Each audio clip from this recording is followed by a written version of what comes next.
मिनश्शैतानिर्रजीम बिस्मिल्लाहिर्रहमानिर्रहीम अस्सलाम अलैकुम टाटो बच्चो आज परो 6th उर्दू अश्चो सरसब्ज जंगल अमिक ट्रेम पाठ जंगली जानवरों की बूद व बाश पर नहायत बुरा असर पड़ा। बेतहाशा कटाव की वजह से अब कुछ जानवर अब नायाब हो रहे हैं। मौसम के तगैर व तबदुल में गैर यकीनी सूरत हाल पैदा हुई है। बेवक्त बर्फबारी होती है। गर्मियों में दर्ज हरारत काफ़ी बढ़ जाता है। कई इलाकों में सूखा पड़ता है और फसलों को नुकसान पहुंचता है। हमें चाहिए कि हम जंगलों का भरपूर तहफ़्फ़ुज़ करें और इस तरह से अपने आइंदा नस्लों के लिए मसाइल पैदा न करें। हज़रत मोहम्मद मुस्तफ़ा सल्लल्लाहु अलैहि वसल्लम का कौल है, अगर कोई शख्स पेड़ लगाए तो इसका फल या चारा वगैरह कोई हैवान खाए तो ये उस शख्स के लिए सदका जारिया तस्वुर किया जाता है। गो अस वुच कि मुख्तलिफ किस्म जानवर पैदा गसान जंगली जानवर हज जाय रोजन जाय जंगल और ये जंगल कटाव अस बेतहाशा कोर नतीज द्राव ये कि इन पे पे वारिया बुर असर। बेतहाश कटाव की वजह से जानवर गए नायाब या मरिकम या चलिम। मौसमुक बदलाव तगर तबदुल मौसमुक बदलाव गो और ये गैर यकीनी सूरत हाल यम सात इंसान रूद जरूरत तम सात ताप यम सात ताप जरूरत तम सात रूद गो बे वक्त बारिश यह इंसान खतर बड़ खराब चीज़। यह इंसान खतर बड़ मुश्किल और बे वक्त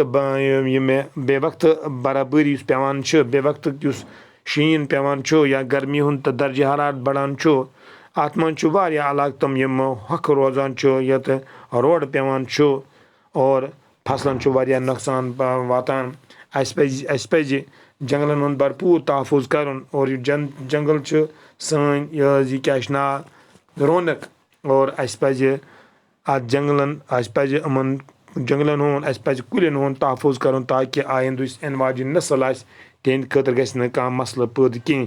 हज़रत मोहम्मद मुस्तफ़ा सल्लल्लाहु अलैहि वसल्लम सुंद कौल अगर कह शख्स कुल लागे और अमुक फल अगर या अमुक पन तुर या कह चीज़ अमुक कह हैवान खे यह अम सद खतर सदका जारिया रोजान ताकि यह अमिस शख्स खतर सदका जारिया तस्वुर करना। गो अम नश गो पैद कि अम नश सपद मालूम कि यह कि कुल लगावन अम कुल लगावन तलकीन कर एज रच हूँ तलकीन कर। इथे कन कह अल्फाज मानी मसलन अफायदियत गो फ़ायदे तवाज़ुन गो वज़न बरकरार थावन। लुत्फ़ अंदोज़ होना गो मज़ नुन। तरह तरह गो कस्म इथे कन कसरत गई वारिया ज़्यादा। अनवाई अकसाम गई मुख्तलिफ किस्म चीज़ ऐंदन गो लकर सो जालन यी अकसाम गई कस्मुक जमा फ़ायदे गो फ़वायद गो फ़ायदुक जमा।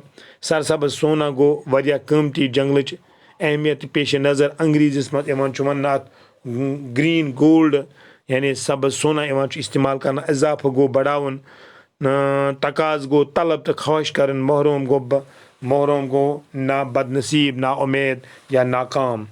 आज गो टाटो बच्चों इंशाल्लाह परो बेन सुबह।